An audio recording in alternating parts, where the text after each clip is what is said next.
So ఇప్పుడే మనకు మరొక బ్రేకింగ్ న్యూస్తో మీ ముందుకైతే రావడం జరిగింది రైతులకు సంబంధించి. సో తెలంగాణ సర్కారు రైతులకు 2,00,000 రూపాయల రుణమాఫీకి సంబంధించి అప్డేట్ అయితే ప్రకటించింది కదా.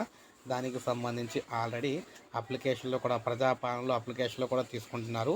అయితే గతంలో ఎవరైతే రుణాలు తీసుకొని ప్రస్తుతం కట్టలేక ఉన్నారో వారందరికీ కూడా 2,00,000 రుణమాఫీ చేస్తారా, లేదంటే కొత్త వారికి దరఖాస్తులు తీసుకొని రైతులకు అర్హత ఉన్న వారికి రుణాలు ఇప్పించి వారికి రుణమాఫీ చేస్తారనేది రైతుల్లో కొందరికి సందేహాలు అయితే ఉన్నాయన్నమాట.